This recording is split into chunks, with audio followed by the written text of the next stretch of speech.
Okay. Okay.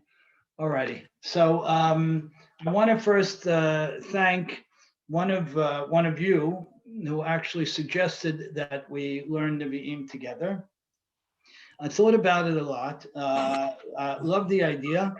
It's considered by many of the great rabbis today an absolutely essential time to study the Nevi'im, the prophets.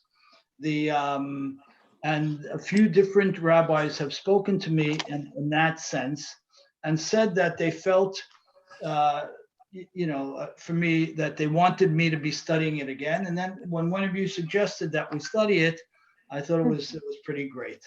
There are many books, as you know, and I had to think about the best way for us to tackle it. So the idea is as follows. The book of Yoshua, for example, has 20 some odd chapters, has 24 chapters, and then the book of Shoftim has a bit more. And then we want to go all the way to the end. We want to cover all the books of the prophets. So I thought we'd do it in the following way. We will focus on in this case, in the case of the book of Yoshua, there are 8 key elements, I believe, in the Sefer, and we'll delve deeply into those elements. We're going to go in and out of the psukim, in and out of the verses, and we'll see. Maybe I'll start putting them up on the screen. I don't want to be overburden everybody, but I want to try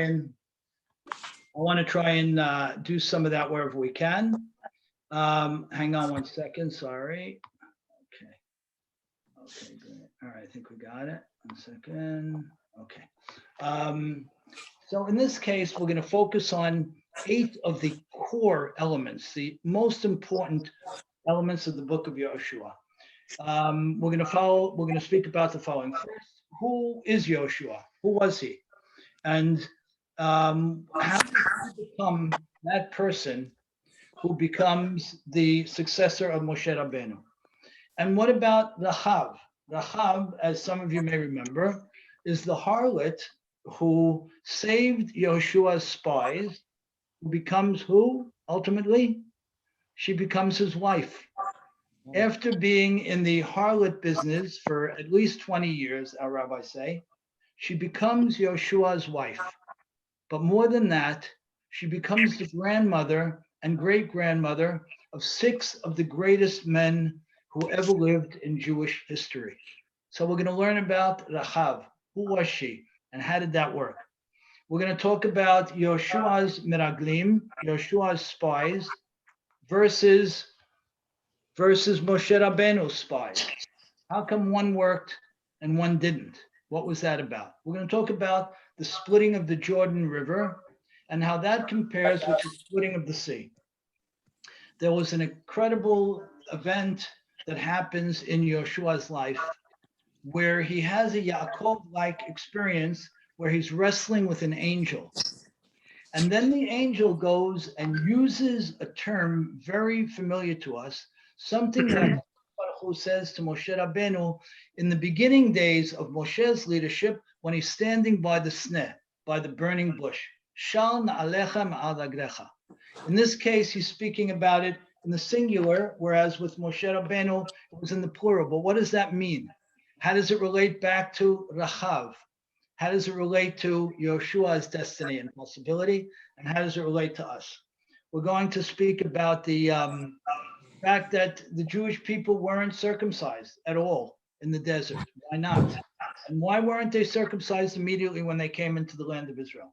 We're going to talk about the Chet of Achan, the person who brought this great catastrophe on the Jewish people. What was the sin of he and his family? Why is it recorded in so much detail? What does it mean for us today? And finally, Shemesh B'Giv'on Dom. We know that Yoshua is the only person that we all ever heard of who was able to stop the sun in its tracks, to freeze the day. A little hard to the earth was that's like crazy. Okay, so that's why we're going to talk about it. It's extraordinary. It's unparalleled. Never happened before, To our knowledge, never happened again. Why did it happen? How did he pull it off? What does it mean for us? And those are the things we're going to talk about. There was also another curious thing. And that'll be the last of the things we talk about in Sefer Yoshua. Again, not in the order we mentioned, but we'll cover all these things, God willing. The fact that when the Jewish people successfully crossed the Jordan River, they make this huge effort based on HaKadosh Baruch Hu's behest to record all of the Sefer Torah as we understand it. What's that about? Why? What was the benefit? What did it mean to us? So that's what we're going to do. We're going to then go, God willing. So we'll spend 2, maybe 3 sessions on the book of Yoshua. I think probably 3. I think based on them, we'll get a pretty good sense of it. Then we will move into the book of Shoftim. Book of Shoftim, I identified about 14 topics that I want to speak about and learn with you. And God willing, we'll continue till the very end. And as I mentioned, our rabbis say that as we get to the later Nevi'im, to the later prophets, their messages become more timely to the present day. And I think— Are you going to continue classes through the summer? I'd like to. What do you think it's possible with things that go on and events and whatever? I know I'm sleeping in Brooklyn Tuesday night, so I can do it. So I don't know about anyone else. And I could do it too. All right, Ricky, you let's start. should do it. זה לעומת זה. Okay, Bezat Hashem. You should So have let's the do it. Torah לעומת the other stuff. Amen. All right, so let's do it. Yes, my intention was to do it, so good, we will. Okay, Yeah. talk to me first. We touched on Nevuah, on prophecy, in one of our classes a number of weeks ago. Tell me what Nevuah is. We're talking about the Nevi'im, the prophets. What is Nevuah? What would you call it? How do you The describe it? ability to see the future. The ability to see the future. It's not always future. It might be, The but go ability, one step back. Yeah. the ability to receive God's message. Beautiful. So we call it the 5th dimension, or the 5th area of awareness, or the 5th sensory area, where this is the area that eliminates any distinction between our physical construct and the spiritual world. Eliminates it completely and creates this dialogue, so to speak, between the heavens and the limited human being. Now, the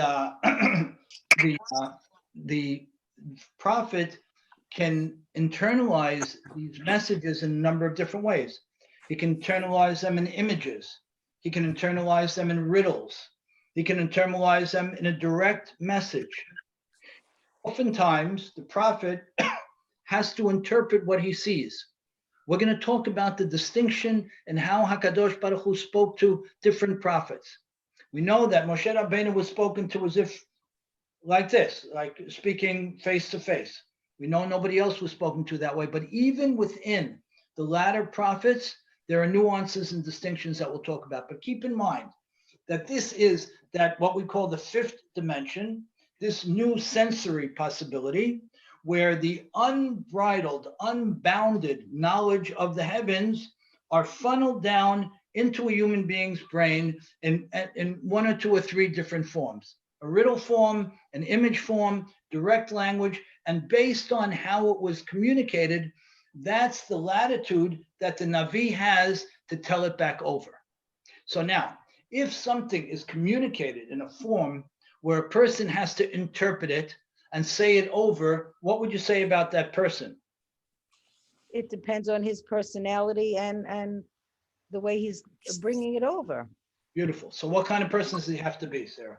What kind of person is he? You have to be calm. You have to be Right. level-headed, Right, intelligent. right. Good. Yeah. He has to be hagun. He has to be a competent person, a confident person. He has to be a person who's comfortable in himself. Our rabbis say that he has to be a person who had basic financial wherewithal, so that was not a concern. He wasn't a chacham necessarily. The Navi is not a chacham, and we're going to tease that out a little bit later on as well. Not a chacham, but he has this great capacity to absorb and articulate. Okay, good. Now, when we talk about nivu'ah, why does it have value to us? Hi, Debbie, how are you? Why does nivu'ah have value to us? Something that the prophet said 3,000 years ago, 2,800 years ago, 2,500 years ago. Why would we be studying it today? And why is it that this study of the prophets is unique to the Jewish people? Why is it? Why would we be studying it today? What do you say? They were speaking about Judea in the time of the conquering. Yeah? Why is it relevant to us today? Well, tell me about, I'll tell you how to reference it. Remember when after the splitting of the sea, right? Moshe and Bnei Israel get together in song, praising HaKadosh Baruch Hu. And how do they open up that song? What are the first two words of the song that they sing? Az Yashir Moshe. Beautiful. Az Yashir Moshe. How do we define Az Yashir? What's the challenge with those two words? One's past, one's future. Beautiful, Serene. Perfect. Az is past tense and Yashir is future tense. What do you mean? Are we talking about what happened or we're talking about what will happen? What's the answer? Past, We're present, and talking about future. Maybe both. Yeah, we're talking about both. That's exactly the answer. So when we look at something prophetic, we got to buckle our seatbelts, so to speak, and broaden our perspectives to say, I'm not talking about what happened 2,800 years ago or whatever. If I was, that would be history. And I'm not talking about what will happen at some point in the future. If I was, that would be speculation. Neither would be prophecy. We're not studying history and we're not speculating on what was.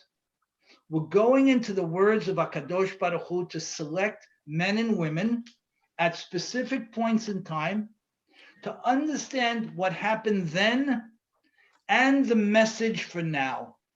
Prophecy in Judaism is alive and vibrant. We didn't put those books away.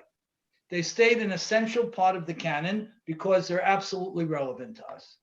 Good? So, Az Yashir, past, future. Good? Good. Now, when we look at the book of Yoshua specifically, what we're going to get a sort of perspective on is how the land was conquered the first time around and how that conquering may unfold ultimately. So again, if Yoshua is a Navi, he's a prophet. If the book of Yoshua is not a history book, if it's to be learned as a book of prophecy. Now the prophecy, as we said, there's different forms, is different than the later prophets, and you'll see that as we go. But if that's the case, then I'm reading it with the interest of learning how it went then, not to compartmentalize it into some history perspective, but to hold it and grab it and apply it. And what I'd like to do from time to time is jump into modern day Israel issues, challenges, crises, similar to what we just came out of, and attempt to apply the words of the Navi as carefully and sensitively as we can. So are you implying that Yehoshua is a Navi? He's 100% Navi, without question. We're going to talk about what level Navi he was in a little while, but there's absolutely no question that he's considered Navi. He's not considered Chacham. And we're going to talk about, as we said, the difference between the two. But he is considered Navi. Good. When is the first time that we're introduced to Yoshua? First time. Let me give you a hint. We had just gotten the man, and we were thirsty. So what happened? Anybody remember? I guess we were complaining. Yep, that's right. We were complaining. And we call this Masa Meriva, Me Meriva. We were complaining about the water. right? Complaining about the water. And there's such a disconnect with God. The Hakadosh Baruch Hu editorializes that at that point, the Jewish people were testing God to the extent where the question was, Hayesh Hashem b'kirbenu im ayin. Is Hakadosh Baruch Hu within us? Is he embedded in us? Or is he somewhere outside of us? Once that happens, and I want you to, I want to challenge all of us with this in a minute. Once that happens, we bring on our enemy. Once that happens, Hayim yesh Hashem b'kirbenu im ayin. Once Hakadosh Baruch Hu editorializes that it's not clear whether God is sanctuaried within the Jewish people or not, what happens? Boom, Amalek comes on the scene. Let's hold that as a general perspective. In other words, we're gonna see this much more in Sefer Shoftim. We create our enemies. We bring on our enemies. There is, by the rules of order that HaKadosh Baruch Hu designed, there is no natural enemy to the Jewish people. There is no absolute call to an enemy. Anything we deal with in terms of our conflicts, war-related conflicts, otherwise, other than the Milhamot Mitzvah, where we're obligated to go out and conquer the land of Israel, anything else that comes upon us is a result of the state of the Jewish people. So hold that out there as a broad headline. There are no natural enemies. We create our enemies. Okay? We'll talk about that as time goes on, particularly in Sefer Shoftim, where in the book of Shoftim, where it's in your face a zillion times over. Now, Wait, can I just say one thing? yeah, Didn't it say in Bereshit that there's always going to be an enemy at your heel? Wasn't that like predicted? there's always going to be an enemy. Always going to be yeah. There's a certain pasuk that says there's always Always. going to be an enemy at your heel. So there's the I'm gonna look it enemy. up. The enemy at our heel, as I understand it, is, the evil inclination, is that which chases us to do the wrong thing. I'm not sure of a physical enemy. Sorry. I'm just going to mute everyone, and then whoever wants to unmute, please do so. I'm not sure that there's reference to a physical enemy. I believe that the reference that's being spoken about there is reference to a spiritual enemy, the evil inclination, or something like that, that's going to be nipping at our heels all the time. Okay. So what happens in this case? We bring on our own challenge with Amalek. HaKadosh Baruch Hu questions the status of the Jewish people, and he says, am I inside of you? Am I part of you? Am I in your consciousness? Am I in your hearts? Or what's going on here? And then what happens? Amalek comes and declares war against the Jewish people for absolutely no reason, completely unprovoked. Again, you're going to start to see threads. You're going to start to see messages here. You're going to start to see recurring things go on with the Jewish people. Amalek comes completely unprovoked. Hey, David, Amalek comes completely unprovoked. We didn't have any territorial issues with him. There was nothing with him. We complained. God has a sense that he's not within us. Boom, Amalek comes on the scene. Who's called to battle Amalek? First, front and center view of Yoshua. Yoshua bin Nun is called.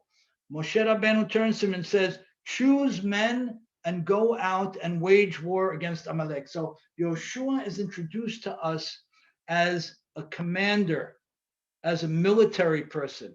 That's how he's first introduced. You need to keep that in mind. Yoshua goes ahead, does what HaKadosh Baruch Hu asks, and then what ends up happening? It says, "Vayahalosh Yoshua et Amalek ve'et amo lifi charev." that Yoshua deals a blow to Amalek, doesn't defeat them.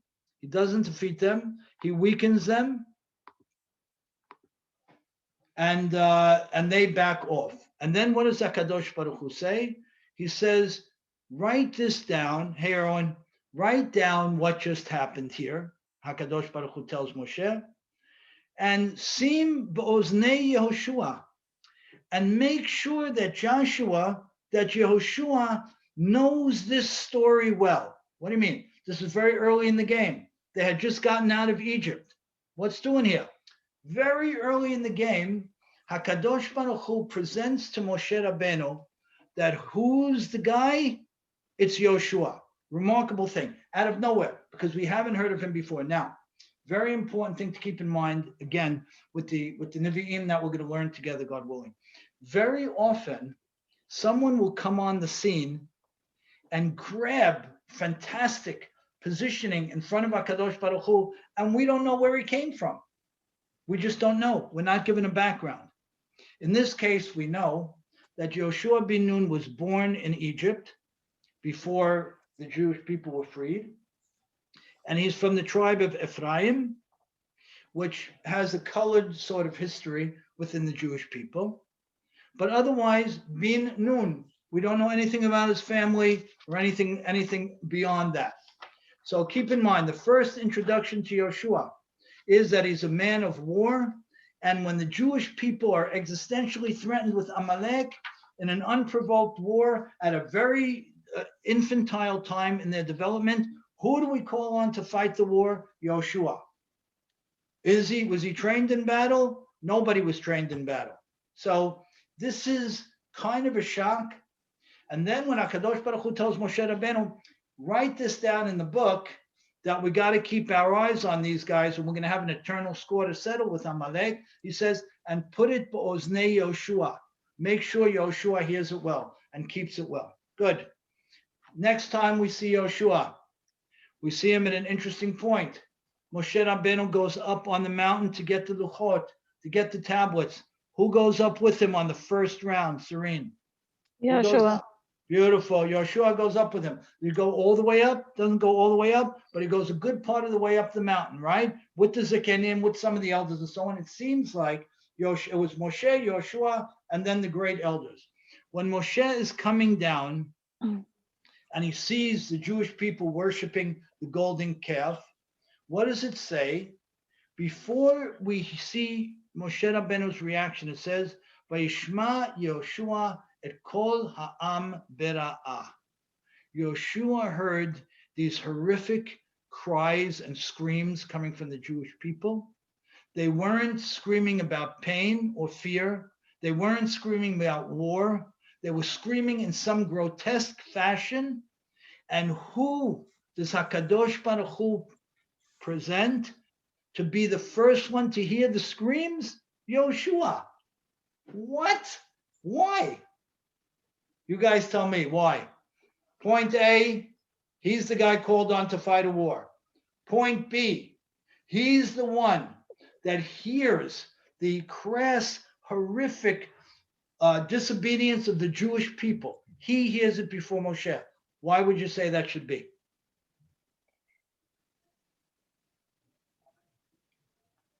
Any thoughts? I mean, he's the one that's going to have to deal with them later on with the same issue. But wasn't he confused at first? He thought that he was confused about their cries. So Exactly. He's confused about their cries. He says it's kol ha'am bera'ah. It's some evil cry, but he can't quantify what it is. And he tells Moshe Rabbeinu that it's kol milchama. It's the screams of war.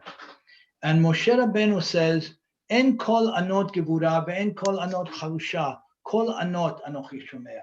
I'm not hearing cries related to war, cries related to fear, or cries related to valor, cries related to surrender, or cries related to victory. I'm hearing horrific cries, grotesque screams. So to your point, Serene, HaKadosh Baruch Hu is doing something atypical in this case with Yoshua. He's showing us a step-by-step of how he was groomed for the job. Now, I want to raise another point before we go to the third reference. So we say that Moshe Rabbeinu was Eved Hashem and Yoshua was Misharet Moshe. Let's put it a different way. No, we don't have to put it in a different way. That Moshe was a servant of God, Eved Hashem. Moshe wasn't the teacher of Yoshua. Yoshua wasn't the student of Moshe. Yoshua was the server, the servant, the Misharet of Moshe. And he's called Misharet Moshe a number of times, both in the Chumash and in the Navi. Tell me the difference between an Eved, a Misharet, and a student. A servant under the term of Misharet, which is what Yoshua is called, and a student. Let's first talk about the difference between a student and a servant like Yoshua is called. What would you say that is? What's the difference? You guys can unmute now. I think we got rid of the background noise. What's the difference? Erwin, where are you? Hi, Rick. How are you? Okay, good to see you. What's the difference? What's the difference? Come on. Many of you, some of you on this class are your teachers. So When you teach, maybe a student is learning and a servant already has the drill. okay, 1 second. Okay, we're getting there. Good.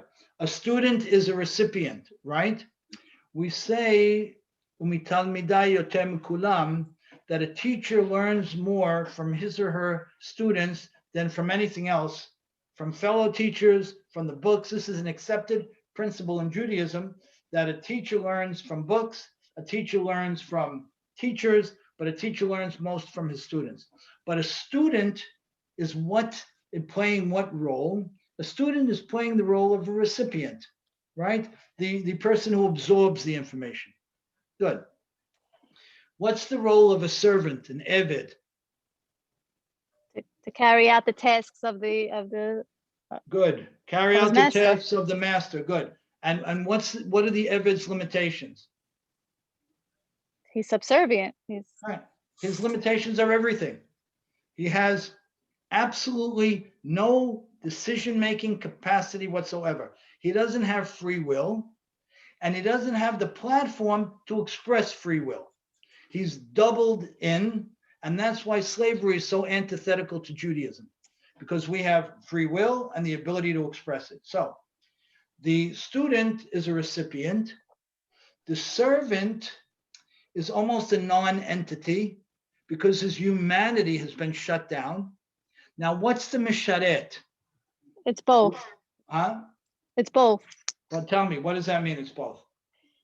I think maybe it's like sort of you're receiving you're learning from your master while you're serving him.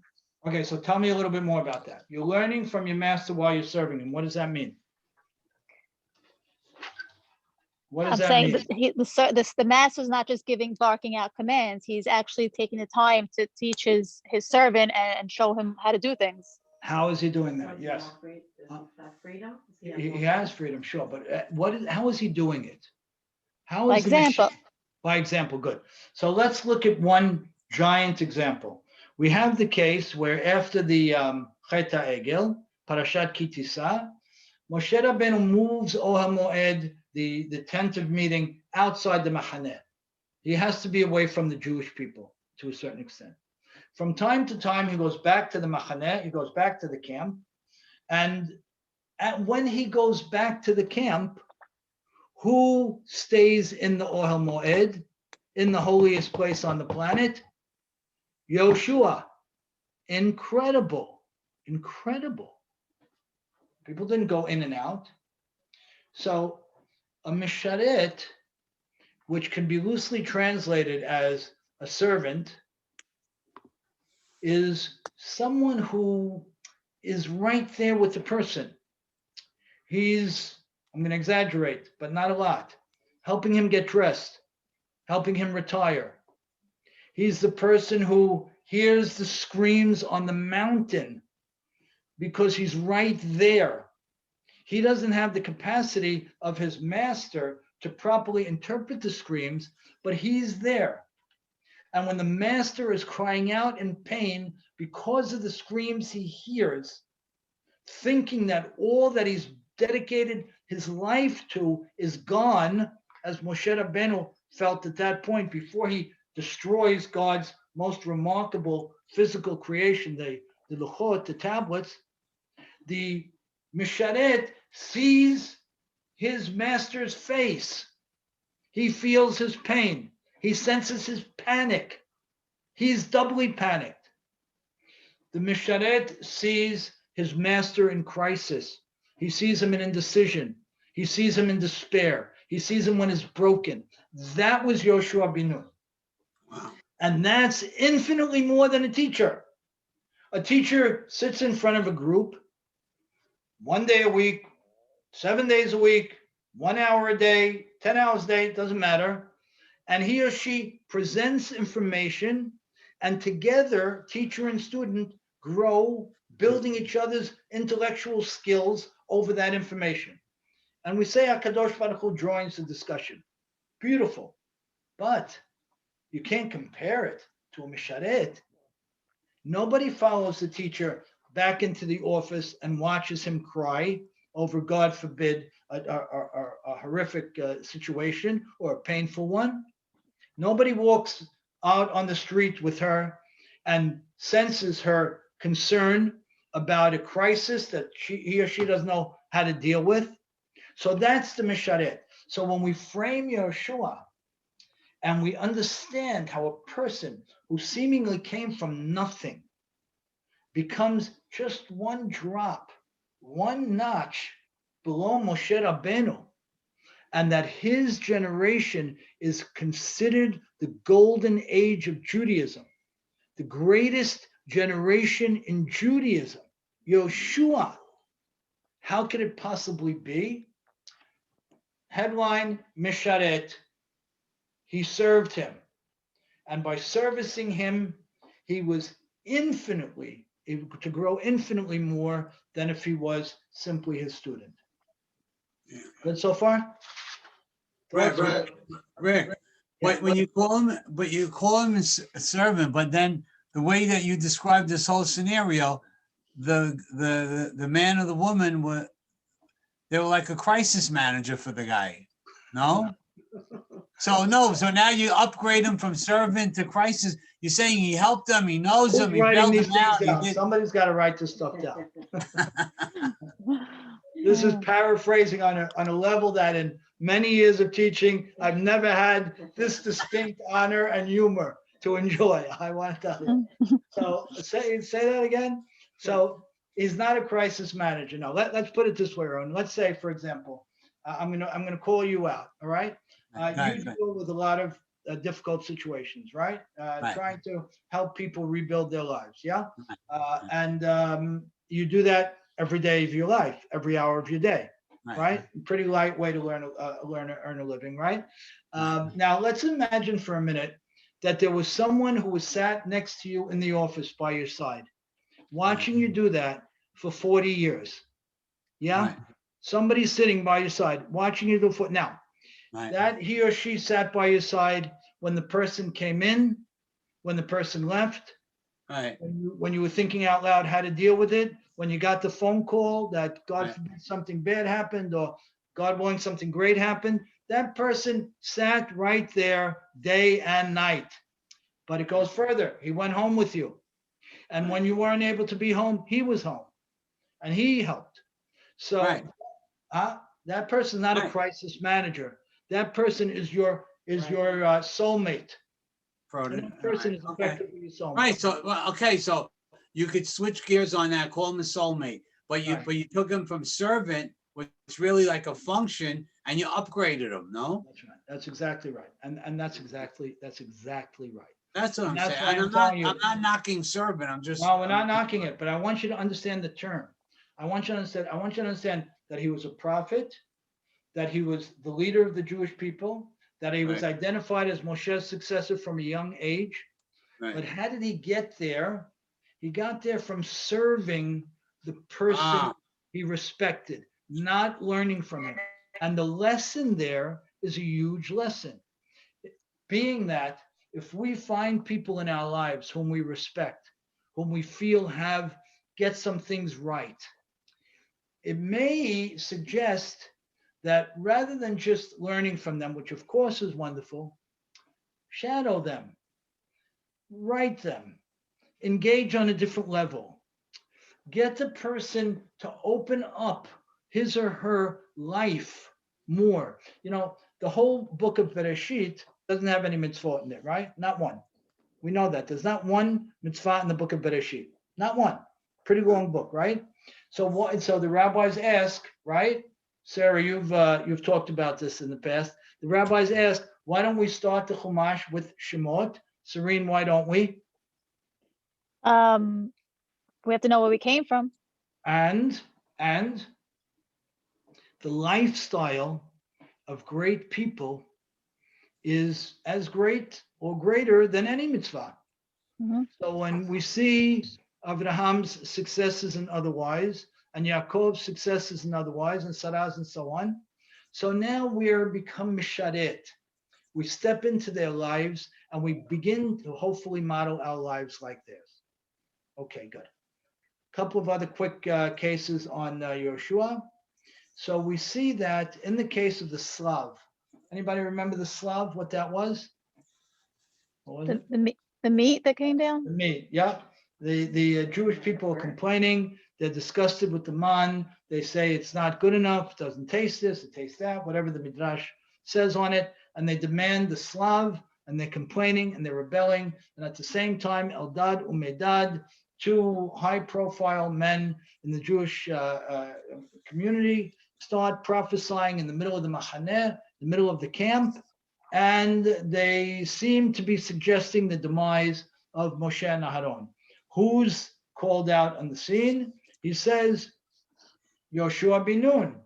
Now, remember, he's the Misharet. He's seen Moshe Rabbeinu under all circumstances. Now he sees Moshe Rabbeinu being attacked by the mob and by some high-profile people. What does he tell Moshe Rabbeinu at that point? Anybody remember?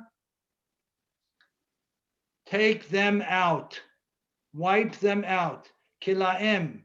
Now, Erwin, if someone is sitting in your office for 10 years or for one, day and night, sees you give your heart and soul to the people you help, yeah? And then after that year or that 10 years, he sees people coming out and attacking you. And he's a good bit younger than you, right? But his heart is with your heart and he understands your sacrifice. What might his reaction be? His reaction might be the same reaction of Yoshua. Kilaem, wipe them out. Wow. Now, because he's in pain. And his pain for his mentor is greater than his mentor's pain. Right. And that's Yoshua. What does Moshe Rabbeinu say? Very famously, who remembers? Mi yiten ki yiten Hashem et rucho alehem.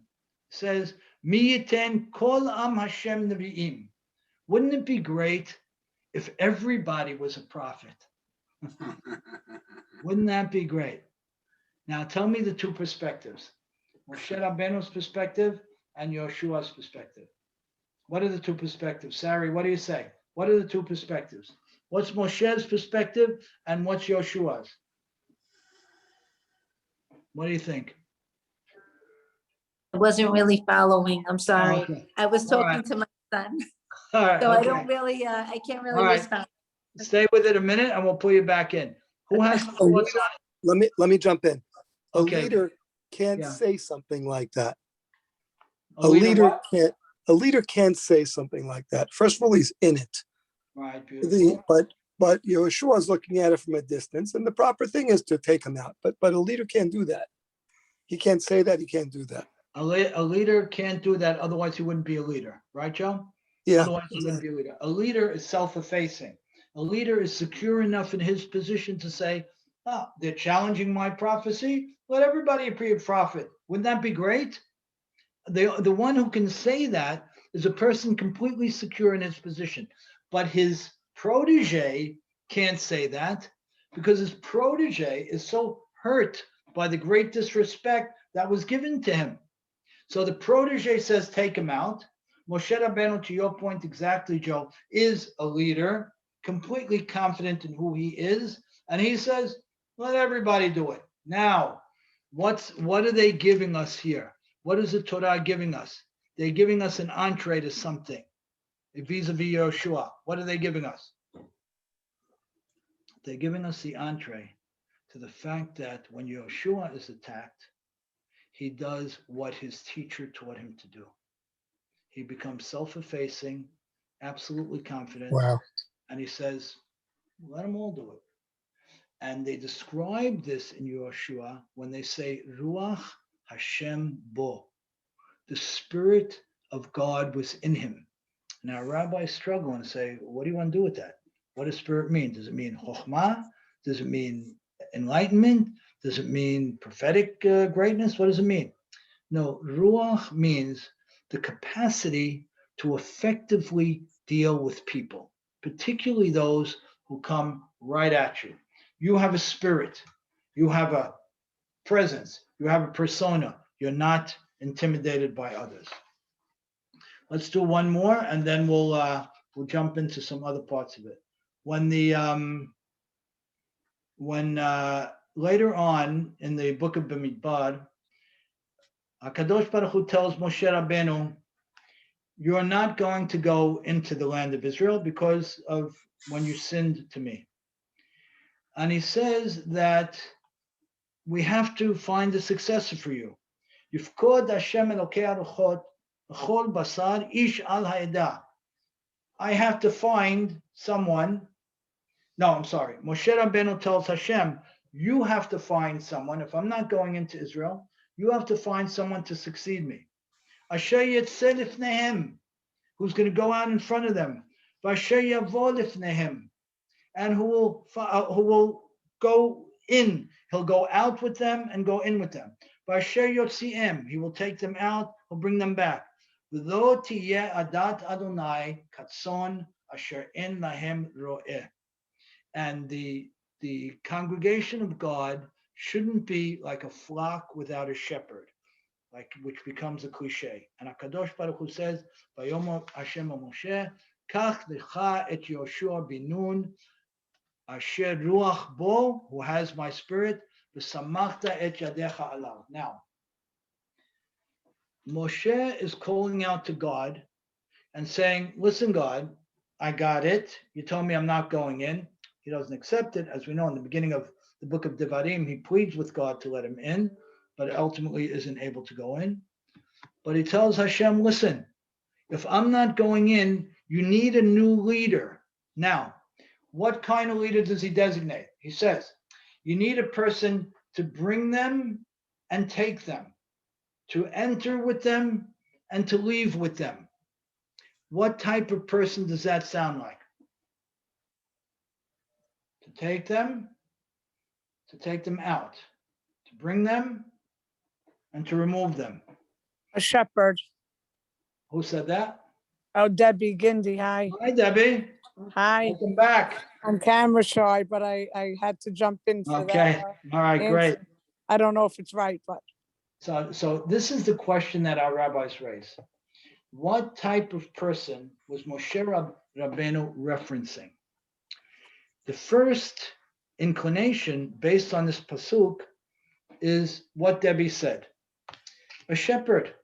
And in fact, v'lo tiyeh adat Hashem katzon asher en lahem ro'eh. Moshe Rabbeinu says that exactly at the end of the pasuk, that the Jewish people, after he leaves, shouldn't be like a flock without a shepherd. But our rabbis say, wait a minute, didn't we introduce you to Yoshua as a warrior? Didn't we introduce you to Yoshua as the man up on the hill? Didn't we introduce you to him as the one who said, Kilaim, knock them out? That's not what a shepherd does. That's what a king does. So our rabbis struggle. What type of leadership did Moshe Rabbeinu express? And what type of leadership did Joshua express? And this is beautiful. They say that Moshe Rabbeinu was using his terminology at the end of the pasuk, but in fact, in the beginning, he was saying something else. And in fact, HaKadosh Baruch Hu was grooming Yoshua differently. And there's a huge difference in the leadership approach of Moshe Rabbeinu and Yoshua bin Nun. Moshe Rabbeinu is considered the Ro'eh Son, the shepherd. The shepherd follows in the back. The shepherd sleeps out at night in the freezing cold with the sheep, as Yaakov Avinu did. The shepherd will do anything to protect his flock. Our rabbis say, based on the Midrash, that the reason Moshe Rabbeinu died in the Midbar, and was not died, but was buried in the desert, is because he was worried about those who died in the desert. He didn't want them to be alone without having the warmth of Eretz Yisrael, of the land of Israel, and the leadership of Israel. So when he's dying and he can't be taken to the land, he himself, according to the Midrash, says, bury me outside. Because a shepherd's mentality is, I have to take care of my people no matter what. So if I can't take care of the next generation going into the land of Israel, at least let me take care of my generation out here so they don't be alone. And when the time comes for us to go in, I go in and we go in together. Whereas Yoshua is presented not as a shepherd. He ain't the guy sleeping outside at night. He's not the guy saying, I'll give my own life, but save the Jewish people. Macheni na misifrecha. Take me out of the book. If you're not going to save the people. Yoshua would never do that. What Yoshua is posited as, is presented as, Yoshua is the shofet, the judge, the king, who leads from the front, not protects from the back.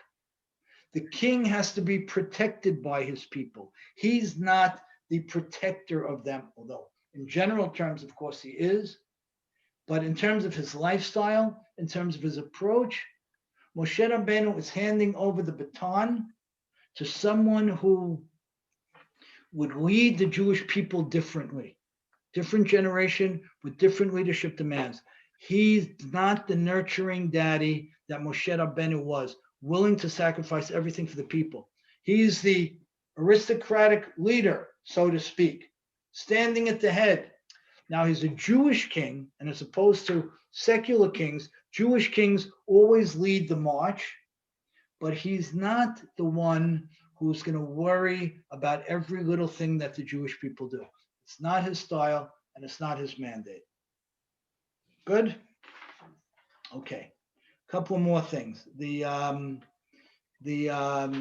Okay. We talked about prophecy. We talked about the different styles.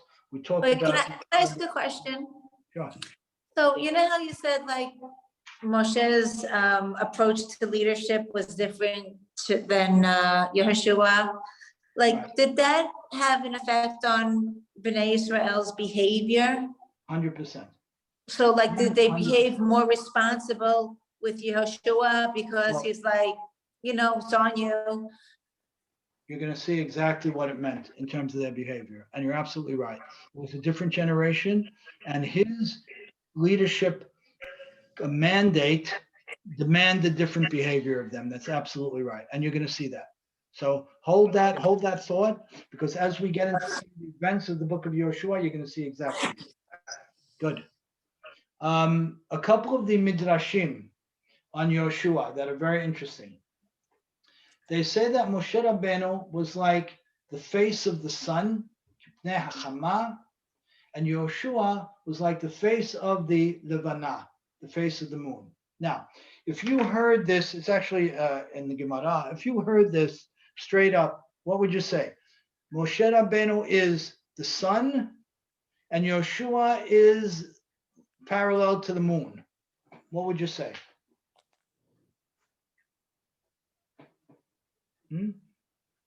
You'd say that I'd say opposites. They were opposites, they were opposites, but give me the sun moon analogy. but they got along together. They They reflected. got off each along other. and more and They more. Go to the reflected sun from each moon. other. Yeah. So Huh? A reflection? Beautiful, David.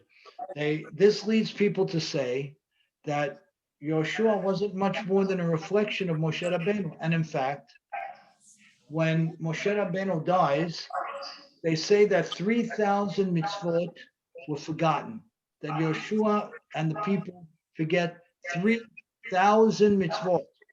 Now, you say that Yoshua was a giant. Why didn't he figure them out? And our rabbis say he didn't. It wasn't until generations later that great Chachamim brought back these mitzvot. So, on one hand, we're seeing this giant figure of Yeshua.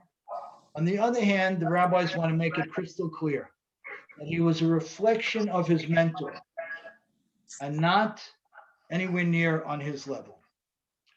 The Midrash says something else that's interesting.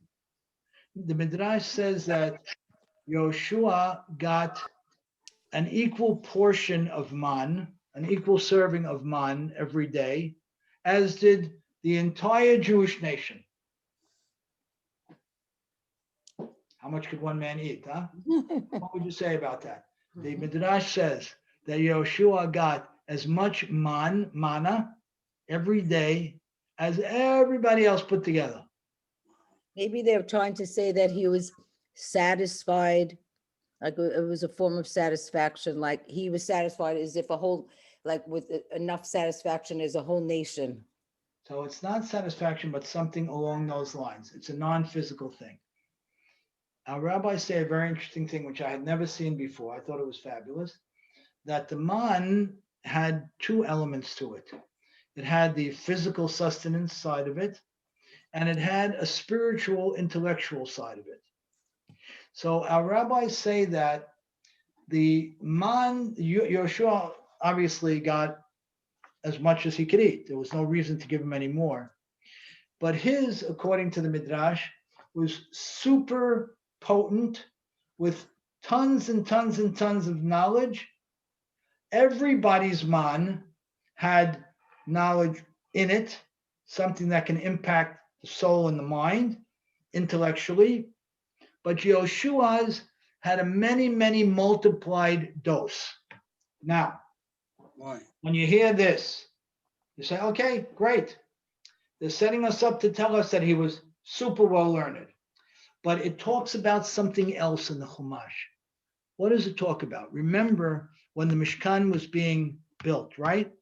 There's one sentence that with slight nuances is repeated 28 times. Some of us learned this together a number of years ago. When we're building the Mishkan, when we're building the tabernacle, there is one sentence repeated 28 times. What was it? Serene, can't hear you. I think it was it that everyone gave according to what they wanted? Right, but good. But that was not the one repeated 28 times. Right. Huh?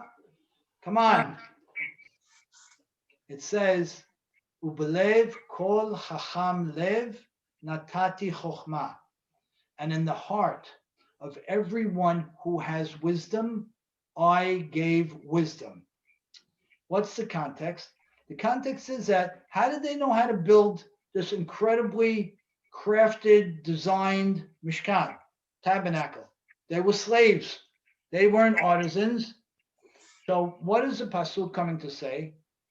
That anyone who had attempted to learn, to whatever extent he or she attempted, HaKadosh Baruch Hu multiplied it many times over. And if then they attempted to do a little more learning, HaKadosh Baruch Hu multiplied it many times over. Ubelev kol chacham lev, in the heart, meaning the mind. When we say this in that context, it speaks to the intellect. In the intellect of everyone who has wisdom, I will give more wisdom. So what does that say?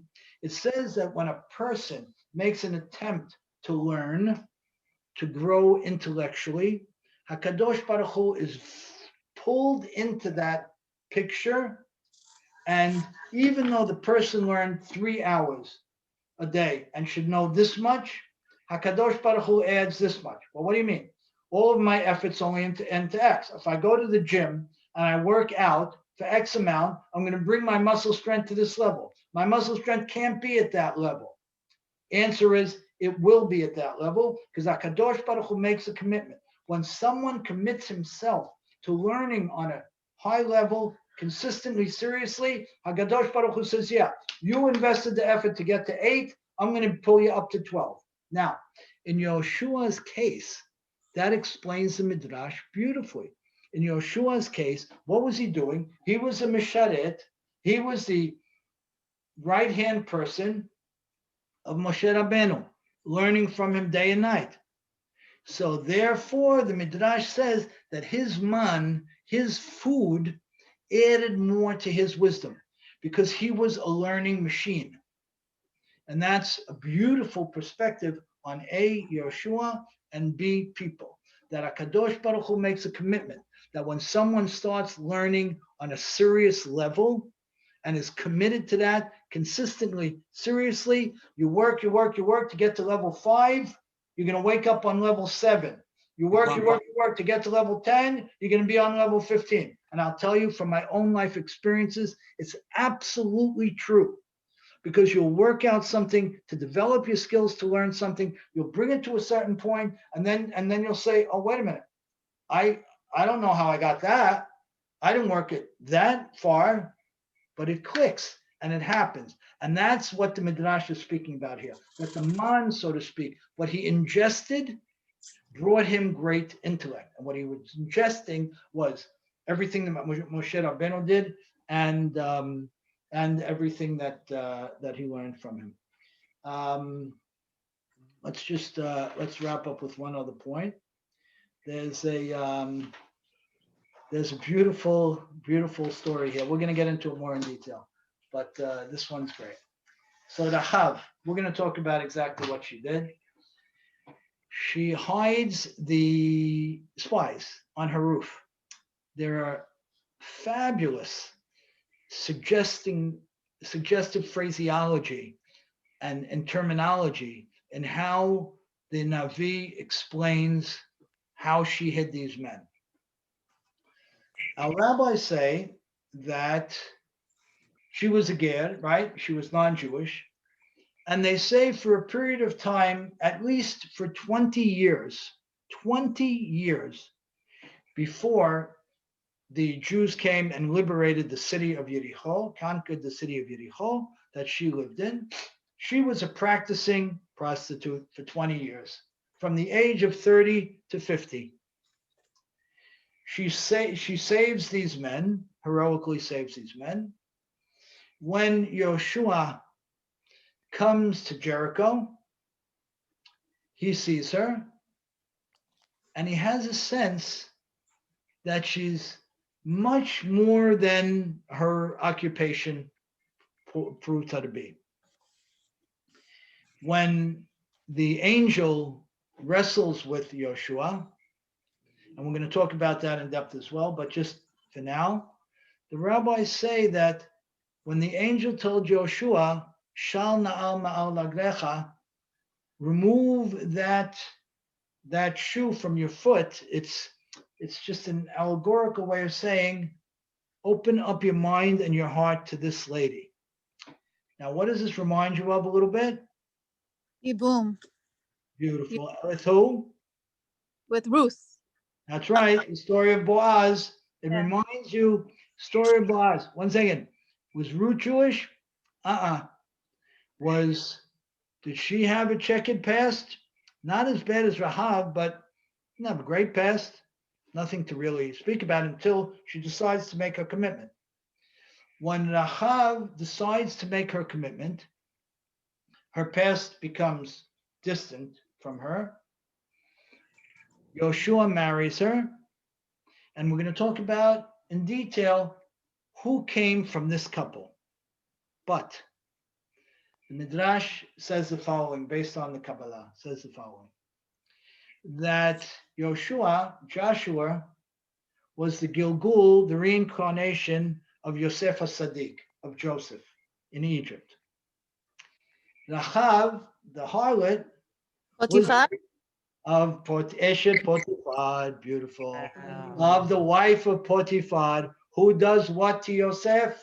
Oh, she seduces him. She seduces him. Great. And what is the Kabbalistic position on this? Why does she seduce him? Because she sees prophetically that he and she are supposed to be together. What she didn't understand was that they were going to be together 2 generations later. Not the two of them, but reincarnation 1, 2, 1, 2. So Yosef comes 1, 2, becomes Yoshua. Eshet Potiphar 1, 2 becomes Rachav. How many children did Yosef have? 2. Great, Sari. What did he have? Ephraim and Manasseh. Beautiful. So he had 2 boys, right? How many children did Yoshua have? I guess 2. That's right. He had 2. What did he have? Come on. Boys. 2 girls, man. You had to have 2 girls. We took care of the boys already. He has 2 girls with Rachav. They call Rachav, our rabbis call Rachav, Admat Kodeshi. She was like a sanctified piece of land. That she was Besod Malchut. She was in the characterization of Malchut, of monarchy, of majesty. Mind-boggling. Yoshua marries her, has 2 daughters with her, and from them come some of the 6 of the greatest men in Jewish history whom we're going to talk about. So, to wrap it up, the prophets, why do we study them? We're not studying history. If it was history, we'd call it history. It's past, future. Az Yashir. Then we will sing. Past, future. Meaning the message was relevant then, at the moment. The message is relevant for the future. At what point are we in that process? Some people say we're very much in the process where in today's day and age with the state of Israel and everything going on around us, positive and dramatically otherwise, this is the time of the Mashiach. And that's why the words of the Navi, past, future, future is now, it's time to study. Good. That's why we're here. We're going to start with the book of Yoshua. Who was Yoshua? A very curiously scripted person to take the lead. But the Torah introduces him from early on, soon after the splitting of the sea, soon after the exodus from Egypt, to be this person of considerable stature. Now, we skipped one part. We skipped the part where Moshe Rabbeinu changes his name from Hosea to Yoshua. Moshe Rabbeinu gives him a yod. The rabbis ask, where did Moshe come off changing people's names? How dare he do something like that? And we don't see any reference when he does it that God told him to do it. When does he do it? Some of you may remember. Before Yoshua goes in with the other 11 spies into the land of Israel. By now he has a very strong relationship with Moshe Rabbeinu. Moshe Rabbeinu is afraid that he will fail with them, and he gives him the Yud. The Midrash says, where did the Yud come from? The Midrash says that where it says, Va'ish Moshe Anav Me'od, Ayin Nun Vav, should have been written with a Yud. The Yud is skipped. Moshe took that Yud out of the Pasuk, out of the verse, and saves it for his student, his successor. The rabbis go one step further and say, could be that it's the Yud of Anav, of modest, but it also could be that it was the Yud of Sarai, who becomes Sarah. And when HaKadosh Baruch Hu takes the Yud away from Sarai, he tells Moshe Rabbeinu, there will be a great Sadiq in the future to whom this Yud would be given. And the Midrash says that Moshe Rabbeinu then says, this is the guy, and gives it to him, and that emboldens him. So we now have the general parameters of this giant who creates the greatest generation in Jewish history. We have a sense of the extraordinariness of his life and we're going to delve into this further, of course, in the woman he picks to marry, and how somehow, despite who she was, they create an extraordinary legacy, and they fix or complete something that was started 2 generations before, back in Egypt with Yosef and Eshet Potiphar. Where do we go with it all in the end? We go with a greater knowledge of some very important parts of our Torah, and B, somewhat of an understanding of where our world is going now. I'll just close with the when Hakadosh Baruch Hu tells Moshe Rabbeinu to choose Yoshua, he tells him that I will fight. Yoshua will wage the war on a practical level, but I'm the one who's going to do the fighting. It's similar to Hashem Yilachem Lachem V'atem Tacharishun. God will do the actual fighting, and you'll do the actual inheriting. So I'm going to just suggest this for a minute. And I want you to just think about it, and we'll talk about it further. The concept in Judaism, and we spoke about it from the other side when we're talking about the Shoah and all this kind of stuff. The concept in Judaism is that the Jewish people will never win a war by the strength of its physical prowess or its military forces. We'll never win a war based on that. And our power in the world will never be based on our military prowess, ever.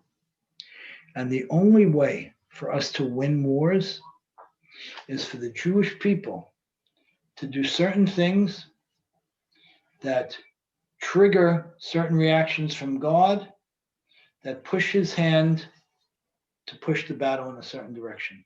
I'm going to say it again.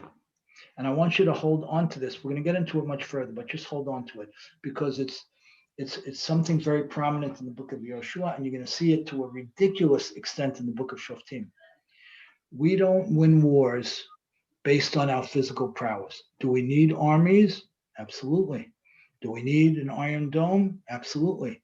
Do we need military intelligence? Without a question. But what's the tipping point on these things? The tipping point is the behavior of the Jewish people, critical behavior at critical points in time, and we'll talk about what some of those behaviors are and when, that breaks through the HaKadosh Baruch Hu, that forces his hand, so to speak, to tip the direction of the war. And this is the way the system works. And, we're spending so much time now, particularly after this Gaza horror story, looking at so many things other than this issue.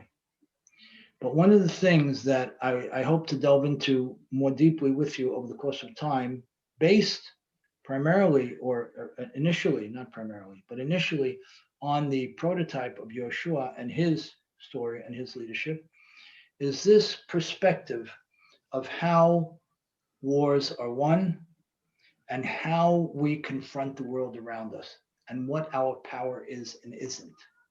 And it doesn't negate the physical. Yoshua had armies. David HaMelech had armies. All of our kings did. And those armies went to battle in real terms. But as you go through some of the Nevi'im, you'll understand more the complex mosaic of what makes for a successful battle or otherwise. And when you learn that and you see it, you'll have a different perspective and a greater understanding of what we're living through today. So Ricky, didn't we see how when Moshe's hands were up, then they were winning the war, and as soon as his hands started to fall, then they had to Right. hold it up. We see it. That's right. Great. And in fact, to your point, that's the fight with Amalek, and that's when we're introduced to Yoshua the first time. And Yoshua's battle is determined by this or down. You know what? Maybe what we'll do is we'll talk about what exactly that meant in the context of Yoshua, what exactly Moshe's hands up and otherwise meant, and what's the larger point to that. But that's exactly right. Yeah. Good. Great. Any other thoughts, questions? How do we feel about Sefer Yoshua? Yes, Sari. I'm not going to comment on Sefer Yehoshua as much as like your comment about like the Jewish people's behavior in terms of whether or not we can win or lose, the support of God to win wars.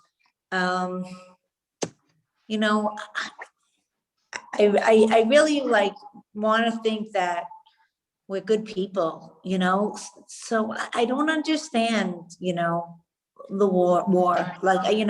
I could never take in World War II and why anything like that can ever happen.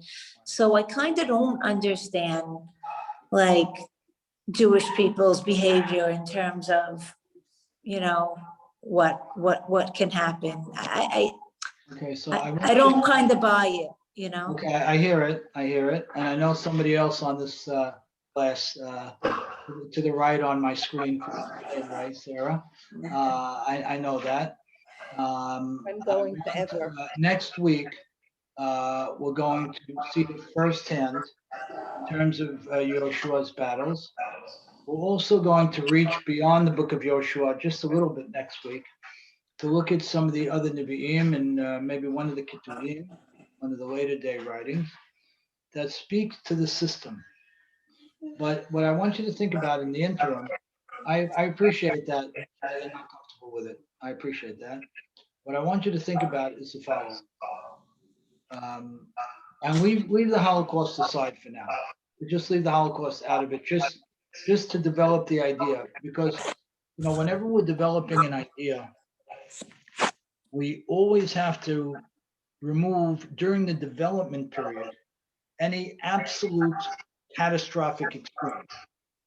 Because if we didn't, we could never develop anything.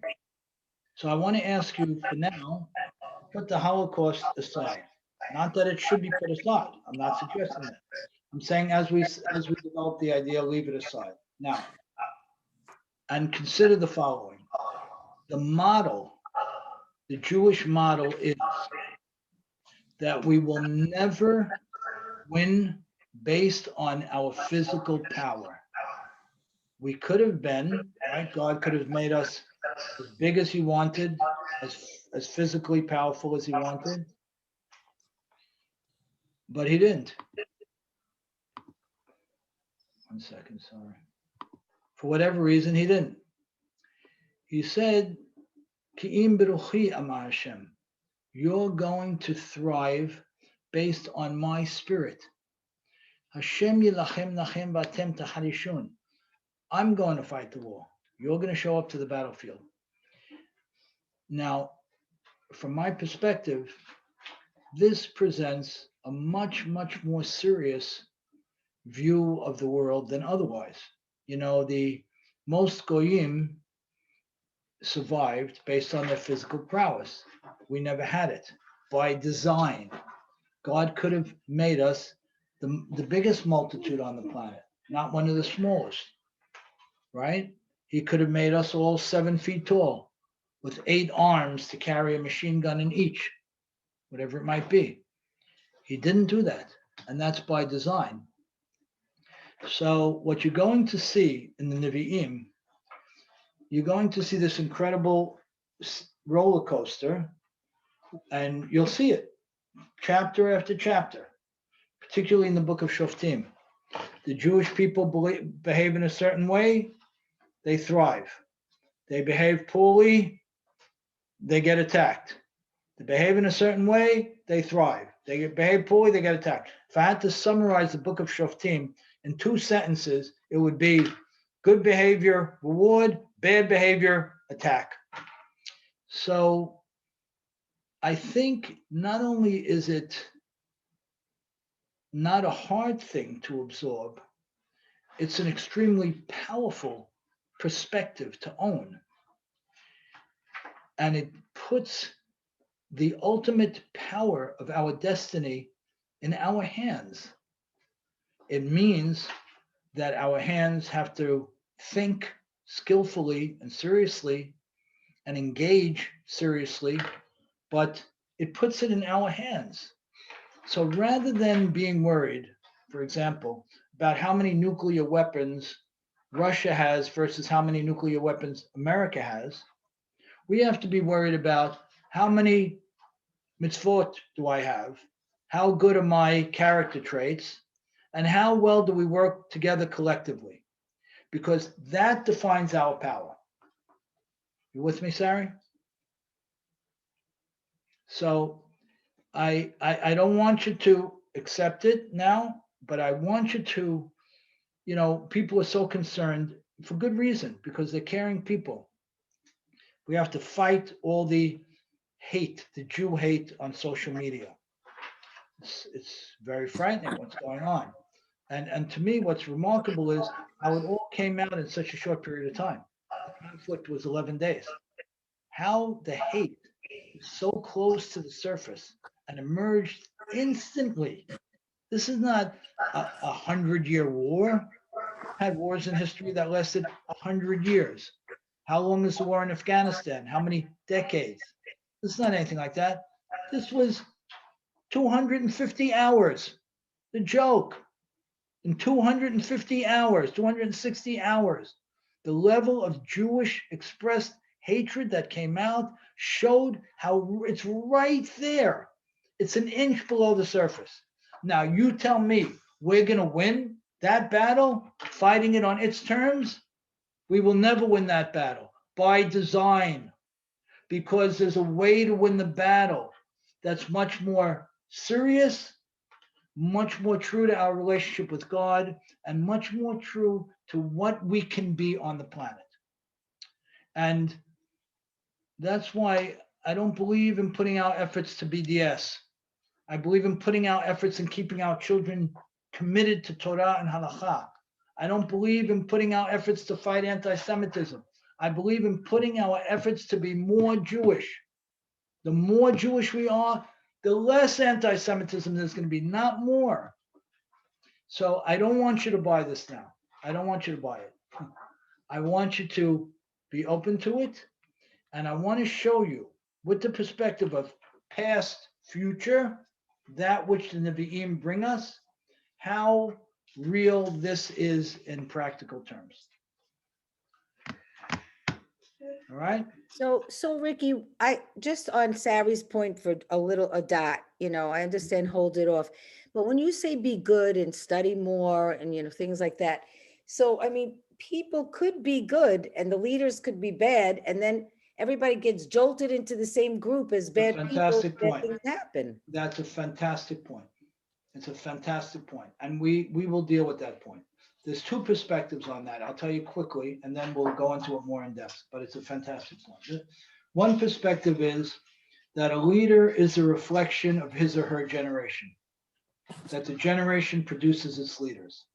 So if the generation is rotten, the leaders will be rotten. That's one perspective. That, in terms of Judaism, to my understanding, is the primary perspective, that our leaders are an extension of us, for good and otherwise. I don't hold that way 100%. I personally, I hold that that's true to a great extent, because it's obvious, our leaders come from our ranks. So, but I think we have a great issue in terms of leadership problems today, very, very serious problems. And I personally struggle with this in terms of what is the person's role vis-a-vis that leader, and what's the way to change that leader's behavior. And I have to say, I don't have an ironclad answer in my own mind on that. And I'd love to develop it with all of us together. So I'm going to answer your point with the 2 points I made. One perspective is the leader is just a reflection of us, that the leader comes from the generation that he was born into and pushed forward from. I think that is a very strong argument and something we need to think about. The other perspective is no, leadership corrupts. Leaders get egotistical. Leaders lose a sense of what things are and yada, yada, yada, which is definitely true as well. And if that's the case, then what is our recipe to deal with that? How do we deal with that? What we're going to see over the next few months, God willing, is you're going to see good leaders and otherwise. And you're going to see cases where people took the law into their own hands and otherwise. And I think that maybe, I hope, because I struggle with this issue like you do, maybe we can get some more clarity on this issue then. Good. Any other thoughts? Oh, I just wanted to tell you one thing. So that saying that I said, I thought it was the enemy, but what I really meant to say was, "Halo im tetiv se'et ve'im lo tetiv lapetach hatat rovetz." Right.